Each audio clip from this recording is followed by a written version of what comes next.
And Awesome. Hey, everybody, what's going on? This is Scott Garber and Andrew Petcash. Excited to come back today for another great conversation around this ever-changing, fast-changing landscape of sports, and excited to welcome our man Adam Azor from Sportradar. Hopefully I pronounced that correctly. But Adam, what's going on, man? How are things in your world? Well, firstly, thanks, Scott and Andrew, for the invitation to have the conversation today. It's a real privilege and a pleasure to be here. What's going on? The world of sport, the world of technology, the world of betting, the world of media. That's what's kind of going on in our world. But it's an exciting one, and one we have a tremendous amount of fun and have a tremendous amount of innovation and excitement with. No, exciting, man. And, as the asset class continues to grow and evolve at a speed that we can all barely keep up with, Sports Radar continues to be at the center of it. So excited to, unpack sort of your journey into the space, what you guys are working on, and then most importantly, where you see it going. I think we all are asking that $1 million question. So, yeah, let's go ahead. Who is Adam? What was your journey to get in here, into the current role at Sportradar? And then I'll let Andrew get into the nuts and bolts on the sports side.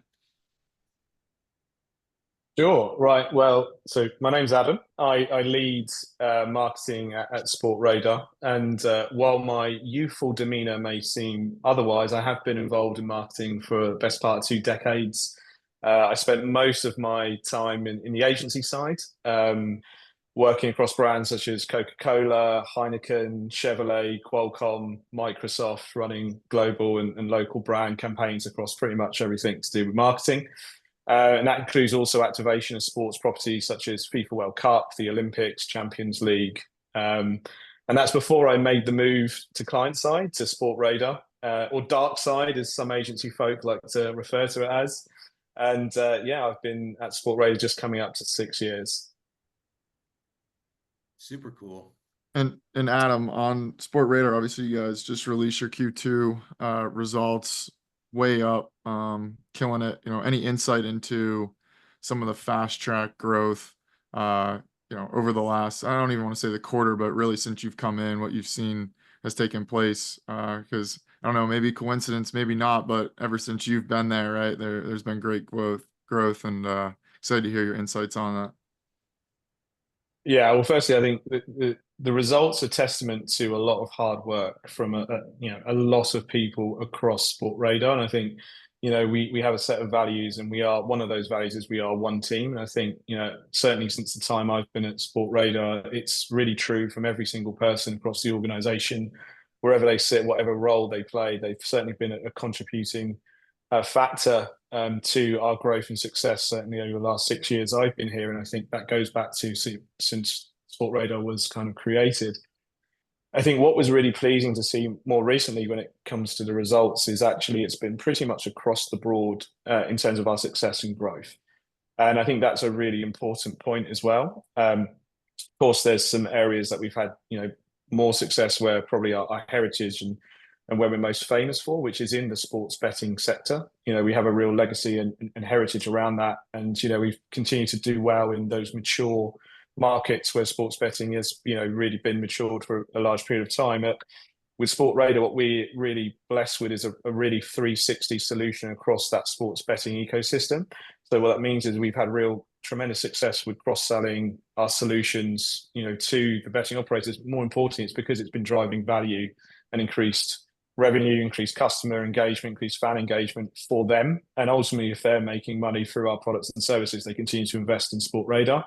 I think that's really been the mantra, for my time at Sportradar. What we've done really smartly is we've used our technology, we've used our products and services to continue to build new solutions, innovations that really are either solving problems or adding values to those audiences. And it started in sports betting. And you see where our product solution, it comes from, the odds, the technology, the trackers, the audio visual, through to the trading. And then more recently, we've had really tremendous success with marketing services in that betting sphere. And you'll really be able to kind of drive down the cost per acquisition through our marketing portfolio, whether that's programmatic advertising, paid social, or some of the CRM solutions we've started doing, which really are specialized to betting. But again, what's really really good with Sportradar is our ability to harness across the sports ecosystem. And that's really what's unique about Sportradar. You know, we do operate in a very broad level across the sports ecosystem. So we're not just servicing the sports betting, we're servicing media, broadcast, publishers, tech platforms. And that's with our broadcast solutions, with our marketing services, our publisher products, our audio-visual solutions, our OTT. And then we're also servicing the sports performance side. So that's really on coaching, the analytics, the data science.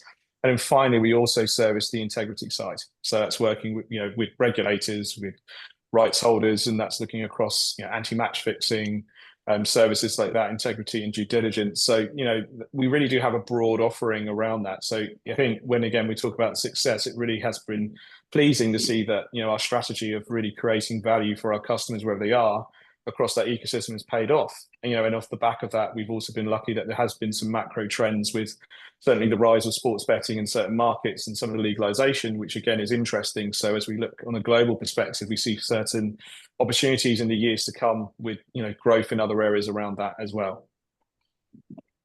Love that. And from a Sportradar perspective, you know, what's a large part of your role entail? You know, what's your day-to-day or, you know, your weeks typically look like? Yeah, so I look after the global marketing team. And, you know, within the marketing setup at Sportradar, we essentially have 5 areas. So we have product marketing, as we're a tech company, and our teams really are day in, day out looking after the products and services that we create and market. Then we have our digital marketing team. Then we have our event marketing team. We have marketing operations, and then we also have an in-house creative studio that we manage as well. And we have a number of partners of roster of agencies that help us in certain areas. So my responsibility is looking after that global team. My responsibility is working, you know, on every aspect you could see which was related to marketing. And, you know, we partner extremely closely with other divisions in the business. So marketing and comms work extremely close, as well as, you know, products and other areas within the organization. So my day is kind of looking after making sure that we're doing what we need to do on the marketing side, and, you know, we're supporting the growth, and working in partnership with our sales and commercial colleagues as well, creating leads and opportunities to do that. And, you know, and this is why I'm interested to have this conversation today, because the topic we may get into around sort of marketing and how the marketing landscape is certainly changing is really interesting for me, because I have my Sportradar hat on, and my day-to-day is as affected by, you know, what was going on in the world of cookies and first-party data and third-party data, as well as being, you know, passively excited about what we are actually building and creating in regards to Sportradar Fan ID, which is really looking ahead to what is going on in a first-party data era, and how this evolution, in my opinion, is very much needed, as what's really going into a new, exciting era of fan engagement and hyper-personalization. Yeah, let's you know, not skip around that. Let's just go right into the cookie side, especially, and the first party data. I know over the last couple years, seen a big push even to newsletters from the standpoint of the changing in Facebook and Apple and a lot of these privacy laws and how you can collect it. You know, what are you guys doing, first off, number one, and then number two, you know, how is this landscape evolving? How is it changing? And you know, I don't want to put a third one on your plate as well, but you know, how can others building in the space you know, look to leverage this and benefit? So let me know if you need rehashed on any of those, but they all just flew out of my head at one time. No, that's great, Andrew. Look, and let's pick up probably the elephant in the room, right? One of the biggest announcements that happened recently, which is around Google and their change of course around what they were doing with third-party cookies. And, you know, it's an interesting one, because someone was asking me the other day about what do I think of the announcement. And I said, I think it's the most shocking news I was least shocked to hear. And that's kind of, and just to kind of break that down a little bit, is, you know, the whole marketing ecosystem has been preparing for this change for a long period of time, with Google setting out what that pathway was. You know, if we look at what Apple and Safari have done, they executed on this a long time ago, same with Firefox. But the reality is, you know, give or take 80% of the world's traffic goes through Google in terms of browser traffic. So until they made the decision, that's really when, you know, the status quo was set. It doesn't surprise me in the fact, the reason why I say it's least surprising is I did expect a further delay.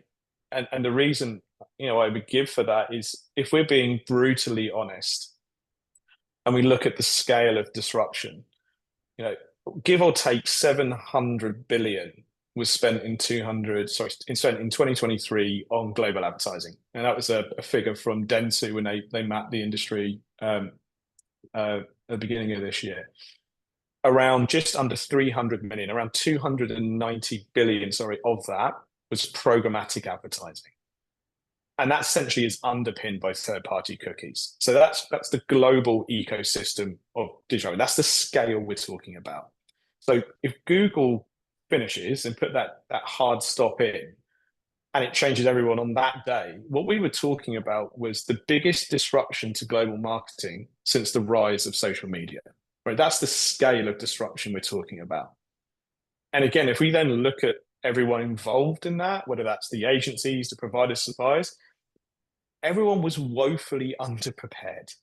Let's be clear, like the scale we're talking about, no one was really ready, apart from sport. And we'll come on to sport a little bit. Sport's quite unique, but sport's just one area of every single aspect of marketing. And be very clear, programmatic digital, that is where where all the cash is spent. So I'm not saying the money was going up or down, but in terms of the redistribution of how that's going to be activated, I'm not surprised. There was probably a lot of lobbying. There was probably a lot of conversations going on behind the scenes. And obviously we've led to the decision of where we are. So that's where the least surprising part of that news kicks in for me when I look at the landscape. And then obviously you also have the Google privacy sandbox, which I think, that was probably the main thing they were really looking to focus on. The adoption of that probably hasn't been where they wanted it to be. So I think that probably also played into some of the decision-making around it. But again, look, we have to also look at the macro trends when it comes to people. And that's obviously an important part. So people's attitudes to data and privacy was another big driving factor of this. Again, that's what's led to the decisions which Apple took with Safari. And actually, if you look at what Google have said and you look at how they've made their announcement, it isn't a million miles away from the pathway that Apple took around 2015. That was almost the first stage they took when they moved into the sort of content blocker phase, and see where they ended up going. So it's going to be really interesting about how the opt-out happens with Google. They've been very clear they can opt out. So that's going to be interesting to see how consumers react to that and how that then translates. But again, if we're talking about the direction of travel, the third-party cookie era is evolving into a first-party data era. There's no question in my mind. And we talk about this era of hyper-personalization. We also have to be very clear that there is no hyper-personalization, not accurate hyper-personalization, without first-party data. You can't do it on third-party data. So there's also this tension around it, right? And we all talk a lot about sports fans. It's like there's isolated group that do nothing else but sport. But a sports fan is also a person who's experiencing content. They're experiencing shopping. So they are going and shopping on Amazon and having a first-party data, hyper-personalized experience. They are watching YouTube and having a personalized data experience. They are going onto Netflix and having a personalized experience. So the thing is when you set those parameters and those benchmarks, people have a certain level of expectation for their digital engagements. So that era of hyper-personalization, this isn't some abject future we're going into. This is now. So if businesses, brands, companies need to take advantage of hyper-personalization, you have to take advantage of first-party data. So I think it's really important to kind of think about and map that landscape, because that is probably the starting point, the most important point. So yeah, just pausing on that, and hopefully that's kind of addressed Andrew your first point. Maybe we'll dug into some of the other areas around, but yeah, just want to pause there and say, hey, did that answer your first question about the landscape? Yeah, I mean, I was thinking in my head, I was like, these stats are incredible. I got a message from one of the members here. This guy is elite. Like, so that was great. I appreciate the insight there. Yeah, I mean, if we want to move into number 2 bucket a little bit more, or Scott, it looks like you might have some. Yeah, I have a question real quick, Adam, right? Like, so much of this is from the education lens as well, right? And so like with you being on the, the marketing side, it's, I think a lot of people don't truly understand the difference here of how to engage. They understand the end result of it, right? But they don't truly understand the mechanics in which it means to, you know, sort of own that data. So I'm curious from like the Sportradar lens, like, and yours specifically, how much of this is educating the market to then provide the solution, or like how do you balance that, you know, versus, you know, education versus Sportradar specific, and what is that, you know, sort of nuanced balance there? Actually, Scott, I'd say your point on education is probably the most fundamentally important topic and theme. It is essential. And there is a lack of understanding. There is a lack of education about the mechanics and the realities of what actually has to happen to do effective marketing, to do effective hyperpersonalization, and then the parties involved in that. And I was smiling when you were asking that question, because I always come back to sport specifically. And coming back to the point about data collection, this is where sport has the most unique and resilient opportunity within a first-party data ecosystem. Because if you think about what first-party data is, and this also goes in first-party, zero-party data, it's active sharing of your personal data. So you are choosing to give that to someone. And which is one of the major territories that people are very happy to give their data to? It is sport. It is their team, is their league. There is not just a willingness, there's an excitement, because that is their part of that connection. The sport has always played an incredibly unique role in marketing. It is why brands spend collectively billions on the rights and then the activation of sports properties, right? Because what they're doing is they're buying into passion, right? They're buying into something which is a vehicle to then sell their products and service. Worked for a number of brands over the years, right? And you couldn't get far away from the connection, the loose tangential connections of brands spending hundreds of millions in investment in activation on a sports property. But it is because there is a lot of data and science that have gone in to understand that audience has a connection with that business property in that part of the world, which means I'm then going to be able to sell my products and service. Don't get me wrong, back in the day, it was like, does the CEO support that football team or that basketball team, and do they want to get tickets, you know, to go there every week? That was how sponsorship was done in the early days, but there's a lot of science and technology around that at the moment. But so going back to your question, Scott, is the collection of the data is fundamentally important. That's where sport plays an important role. And that is really when you think about the ecosystem connected to that. So that's predominantly on the rights holders side. They are, and that's rights holders both on a league federation level, but more importantly, also on a team level, is they start to essentially have pools of access to huge amounts of sports fans. Now, the traditional model was just, hey, we're going to build an audience and sell sponsorship. That's, you know, how it used to work, right? You go to a brand, get into buy a load of sponsorship, and that's just how the revenue was done. Essentially, the first party data is the catalyst to essentially the next evolution, in my opinion, of how marketing advertising can happen on a personalized level. Because when you think about collecting that data as a first party data, you're actually then starting to understand a great deal about that person on a depth that has never been possible before. And I'm going to pivot a little bit into Sportradar and how we've kind of combined it, because I think this juxtaposition is really important, which is, so we launched a new piece of technology called Sportradar Fan ID earlier on this year. And essentially, this is a really revolutionary first-party data technology.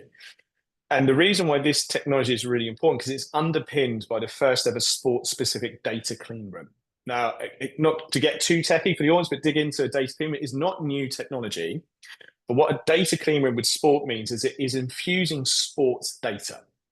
And that infusing of sports data with fan data allows for possibilities that never really been experienced before in marketing and advertising. So to make that very real, right? Imagine your team is playing in a knockout stage of a tournament. If you've got the fan data, you may know that person is probably watching sport at home. And that means that, yeah, they may be interested in buying some soft drinks or some beers for that occasion, so they can target that.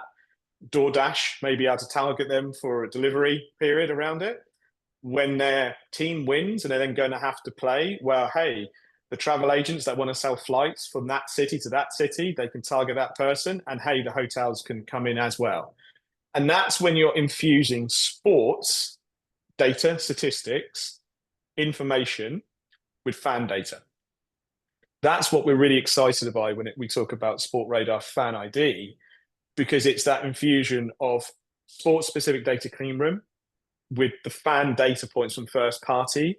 And we actually then we're lucky we have some proprietary activation technology that we then are able to do that. So our Sportradar Fan ID covers data collection. It also looks at what we kind of classify as data connection, data activation, and then data orchestration. So literally from the point of how do you collect that data as a rights holder through to the processing of that, and then the implementation of that. And this is where I see a really interesting opportunity for the brands, because if you think about brands previously, they've been just doing traditional activation, which is great, right? Brilliant creative. And again, if we're talking about, not to put too political on it, is if you separate the creative, which has been fantastic innovation, amazing creative campaigns globally, everyone's doing really impressive work. But you actually look at the channels, right, that people are actually activating in, they barely change for 20, 30 years. Really. I mean, there's been an evolution through programmatic advertising, and third-party programmatic advertising right now is still the most effective way of marketing and advertising right now. There is no question of that. And it actually did great things for marketing, because when I first started the industry, I was still hearing quotes like half the money I spent in advertising is wasted. The problem is I don't know which half, right? Like the idea of tracking and attribution and performance marketing was like this hyper dream. Performance marketing and programmatic went a long way to changing those perceptions and actually making accountability and really driving the investment in marketing. But marketeers have to be extremely brave to not just do the same channels, the same campaigns over again, because they may get 1 or 2 percentage points of success and growth. So why are they going to be bold enough to try something different? Why are they going to be bold enough to go and do something different in terms of engagement? Probably not, right? Everyone's happy. Media agencies making a load of cash. The marketing managers doing their safe campaign. We have a nice bit of creative that kind of paints over the cracks. The one thing which was promising in my mind of what Google was doing is that hard deadline. It was forcing change. It was forcing innovation, right? There was no choice. You had to do something bold. You had to make a step forward. So, as a marketeer, what I do hope is other marketeers involved in this industry realize that there still needs to be this evolution. Let's not get lazy, right? Just because the hard deadline's been taken away, that movement to first-party data, it still is going to happen. And interesting, we were all in a race, and we were all going to finish at that end line at the same time, right? The end line's been taken away. We're all still in the race. And it's going to be really interesting now about the rights holders that are actually going to start trying to own that future, the first-party data future, and also the brands that are able to capitalize on that. We are in the era of first-party data, regardless of Google shutting off their deadline or not. We're already in that era because we are in the era of hyper-personalization. And, that's why I'm really excited. Again, with my Sportradar and my marketing hat on, is Sportradar Fan ID. It is the technology I've been craving for the best part of 20 years. I've never been able to do that level of targeting, to allow that level of creativity, that level of effectiveness. It hasn't been possible. So this is what I'm super excited about the path forward in. And I got one follow-on question, if you don't mind, Andrew. Go ahead. Adam, we see a lot of different ways that the fan is getting engaged as well, right? And you're not just simply an end consumer. If you look at like what Republic is doing with some of the soccer teams over in Europe, right? We're now bringing the fan into the ownership side of this and really becoming a part of the fabric of either the brand or the club. I'm curious, as you guys roll this out, and you have more experience in the first-person data, do you think that we're going to evolve what that end user's engagement is going to look like, because it can be so much more hyper-personalized? Or I'm curious some of the outputs that you think that we'll see in the market from this evolution. Yeah, unquestionably, Scott, there will be evolution, and I think the important part is this is almost phase one, right? Phase one is your infrastructure foundational level, and it's channel agnostic. So, however the channels, the consumption avenues, whether that is three-dimensional metaverse type environments, whether it is more into the Web 3.0 NFT world, whatever the iterations become, actually you just need to make sure your foundational layer is there enabling that first party iteration, because if you don't build it from the beginning, even when you then start to develop these channels, you don't have the infrastructure to take advantage of it. So unquestionably the end consumer experience will continue to evolve, will go as channels, as technologies, as innovations kick in. The important part is at the moment, the technology layer which is powering these channels hasn't caught up with it. It's based around essentially, third-party cookies were invented in the 1990s by a young Netscape engineer called Lou Montalui, right? As an accident. He just wanted to know if people were coming back to the website. They've just gone on and become underpinning programmatic advertising for the best part of 20, 30 years. So, kind of back to your point is this change is so important to the first party data because it is going to shape and enable the future of what is fan engagement and personalization. Adam, I think that's the coolest nugget you just dropped there. I don't think if you ask the majority of people, why do we use cookies? Like, one, I don't think they can tell you what cookies really does, but two, they don't, like, it was an accident. Like, it's like I built this for myself and then the world started to adopt it, right? And so I think that's what's so neat about what's going on right now is like in real time, we're able to understand what is going on. But I just had to call that out. Like, I didn't know that. So appreciate the nugget there. No, it's one of my favorites. Yeah, so the guy is quite famous. He still talks about it at the moment. So again, Netscape and Internet Explorer days. So it was invented as essentially a tracker to see repeat visits coming back to websites, and ended up. Yeah, I think that was around the early to mid 90s, and then it was then adopted into one of the early Internet Explorers, and that was it, off and running. And that really has just underpinned this whole industry is because of that, right? Those cookies have been there, and they've been through certain level of infamy as well. Like some people are really anti it in terms of privacy and understanding what it is. Advertisers couldn't get enough of them because it was able to do, and to sell and to bring measurement into digital channels. So as the world went more e-commerce and online shopping, it was like a gold mine, right? For people to go in and people have, had an infrastructure been built and a whole model around it. So it's a fascinating world in terms of the cookies and how they've done and how they've basically translated into a multi-billion dollar business. Yeah. Now, Adam, I'm curious from the legal side. As Sportradar, how are you protecting this? Do you have patents, or what's sort of the procedure, the standard there? Because it seems like as we're going through this shift, there's probably some, gaps even in between the legal side of what's going on. Yeah, I mean, so look, first and foremost is the most important thing on the legal side is around the privacy question. So one of the things that we've done on a technology level is making sure that the actual infrastructure Fan ID was privacy safe and privacy compliant with every single code which is going around. And thankfully, there has been real advancements in confidential computing. So what we're able to do with our data clean room is enable people to use anonymous data sets. So what that means is if you're a rights holder using into it, no one else can see and shape your data. You have complete control over that. So that's a super important point when it comes to these systems, right? Because they have to be playing on the reasons why we're moving into first party data is going with those fears about privacy and data and usage. So first part, and that's why Sportradar Fan ID is so important, is it is a privacy safe environment. They're using anonymous data sets.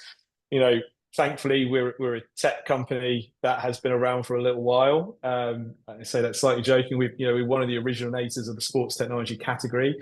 And we have shaped and built technologies that some people don't even realize when they actually engage with sports. These technologies are things that Sportradar have created and innovated over the years. So we have to have a very rigorous legal patent process. Thankfully, we've got an awesome legal team at Sportradar.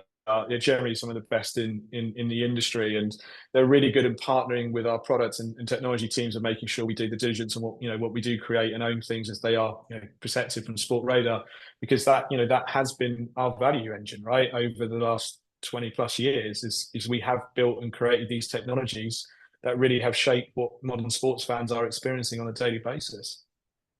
And from the perspective of Sportradar lives very much at the top. We'll call it like the pyramid of sports, very much at the top with these big leagues and right holders. And then I'm sure you've dripped down into college, obviously. How do you see it from the youth sports lens? Is there implications there? Is there first party, thoughts or plans? Because it seems like the bottom of the pyramid is often maybe the biggest opportunity, as well as there's more interest at that grassroots level. Yeah, absolutely, Andrew. I think that from a Sport Radar perspective, where the youth and the grassroots level has always been, is more on our sports performance side. And, that's really where our coaching, analytics, and scouting part of our business. We acquired Synergy Sports a few years ago, big driver of that part of our business. And that's really where our focus has been on that side. And the reason that's important is, I think, we're also conscious we operate in a number of different verticals. We do operate in sports betting vertical. We do operate in more of an entertainment vertical. We're also conscious that when it comes to ages and use, we try and keep these things very self-contained. We're also very proud of our integrity function. Our integrity part is really, really important part of what Sportradar does. It's a free service we offer to rights holders, and that does monitor, if there is irregular betting patterns, if there isn't a regular data point on a sport, we are actively monitoring and protecting that. And off the back of that, we also have education services, training services for the people involved in sport to make sure understand of what's going on regarding the betting side of things. So when it does come to the youth aspect, that really is at the moment around protection of sports performance rather than any other aspects of our business. I think, as we go more and more into the marketing, advertising services side of the world, that protection and understanding of data and collection of data is also really important to remain responsible. I think this is also one of the reasons why first party data has been so successful in categories like alcohol is a really good example. I actually spent a number of years working on alcohol brands when I was agency side, and it's really interesting. There was always previously a number of regulations that you actually put in place about how you can market as an alcohol company. I worked for Molson Coors, I worked for AB InBev over the years as well. And that was always built around audience size. So you would basically have a number of demographics. You weren't able to advertise on a website unless a certain percentage of that audience was deemed over 18. But in the early days, there was no controls and mechanisms around that. And actually what we saw with the rise of social media was the accounts meant that people were going in there. So you're having age-gated content. So what that allowed for was platforms like, was now Meta at the time, was Facebook, is you could obviously do a level of targeting, but it was based on age profiles. And that was the main difference of that kind of evolution. So again, those principles and that protection of consumers and making sure that when there is restrictive markets and when it comes to advertising and marketing, that's important. But equally, brands are going to want to sell sports apparel, Nikes, Under Armours of this world. They will be wanting to sell to teenagers, or well, they want to market to teenagers. It may be mum that is actually going to be doing the buying, so it's the shopper and the consumer, or dad, potentially what on the product is. So there is areas around it, but there is a responsible nature when it comes to advertising and marketing as well. Yeah, the mom economy, as we call it. We were talking about that earlier last week. I'm curious on the from a Sportradar perspective, and this might be a little outside your scope, but I'm sure you have good insight into it.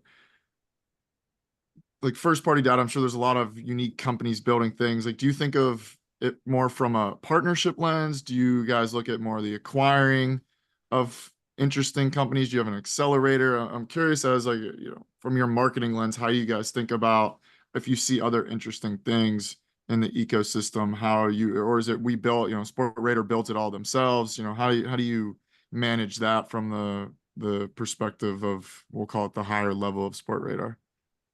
Yeah, so first and foremost, I think one of the principles we've actually really taken on board in the first party data era is a spirit of collaboration. And that is a change, actually. I think, if you go back 5-10 years ago, it very much was everyone controlled. It's us, we're going to do our own thing. I think one of the things that, with Sportradar Fan ID and our essentially our data clean room, that is an ability for multiple parties to come in and collaborate with an anonymous lens. And that's really where the effectiveness and the scale is going to come from. So what that means is you could have teams and leagues having their first party data, essentially in a privacy safe, anonymous environment. But then you have the ability as a brand, is it removes the dupes anonymously. So they can then target them. So they're all getting the benefit of that. And that's really where the really exciting part of it comes, right? So unquestionably, the first party data future is an era of collaboration. We're very lucky at Sportradar. We do have very successful and long-ranging partnerships with leagues like the NBA, the NHL, the MLB, NASCAR, successful long partnerships in other areas. And they're all also experiencing, the same sort of opportunities that we are in this space and seeing what this means from a rights holder's perspective, So yeah, we're all having good conversations about what this means and for the future and how we do collaborate. So Sportradar absolutely is going to be collaborating with our partners as we do in other areas. Going on to your second question, Andrew, about we actually have a part of our Sportradar business, which is in the venture solution side. So it's something that we've been running for a number of years. We've run a number of initiatives both in Europe and North America, where we do have relationships. We do have certain deals that we do with the startup community where potentially, if they hit certain criteria, and we also look at supporting them in different ways, whether that's through products or other means. And we do see a value in supporting and growing that ecosystem. Either they sometimes grow and become successful and become customers of Sportradar and clients of Sportradar. Sometimes they become companies that become part of Sportradar down the line as well. I think, there are certain companies that do have a very closed eye. I think what we see in the future and as we go forward is the era we're heading into is an era of collaboration. And I think, an era of where, mutual beneficial opportunities will certainly be something we will continue to pursue.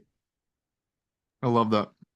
Like to keep these around 30 minutes, Adam. So appreciate your time today. But as we close it out, obviously sportradar.com, socials, where can people get more information and or learn more about yourself? Yeah, so look, come check us out on sportradar.com, our website, to find out what we do. We're on all the main socials. So, from our business perspective, LinkedIn is a good place to see what's going on in the world, but we're also on Instagram. We're also on Twitter or X, how you want to call it. And we have a number of videos around our YouTube as well. So we're active in all the sort of main areas. But yeah, we're a company that is there in the heart and the ecosystem of sports. So if that's someone, whether you're in the sports betting field or in the media, on the broadcast, the sports performance is generally probably a solution that Sportradar can service and help you with. So we're always up for those sort of conversations. And if you are a startup or initiative in that field and there's something that maybe you're interested in, feel free to reach out to us as well, either directly to myself or just come to Sportradar, and we'll always be something to pick up with. But it's been, again, just to wrap it up, Andrew and Scott, it's been really great to have the conversation. Appreciate the opportunity to have the chat with you both today. And hopefully it was one that we all enjoyed. No, Adam, we couldn't agree more. And I'll dangle the carrot that Andrew and I will be over on your side of the pond in October. So, we'll definitely do this in person and continue it. And I think last question from my side as we wrap is, outside of Sportradar, do you have any, resources that you would recommend to learn more about the first party data, just so that we can all get smarter around the whole ecosystem? Yeah, I think I would say, probably the best reporting on first party data for marketing has probably come from Digiday. I think that's a really good place that I would recommend people go to, and there's some really interesting articles and reports around that. eMarketer is also another really good source of information. The other one I would say, maybe a little bit more UK, but the Drum is another really good place that I also go to and keep an eye on for sort of articles and points of view around it. So those are the places that I would really sort of look into what's going on in the first party data world. Yeah, that's my sort of hot tips. And keep your eyes on Sportradar as well. We also, we've published a few white papers, and we do put a number of bits of information out. So I'd say in terms of the context of first party data in sport, we're probably also one of a good publisher around that to provide some further context around that. Legendary, man. Well, listen, Adam, thank you so much for taking your time. And typically we open up for questions, but I know you got to get back to it. So we're going to cap it here. Everybody, thank you so much for showing up. Hope you glean some insights from what's going on in Adam's world. And until next time, gentlemen.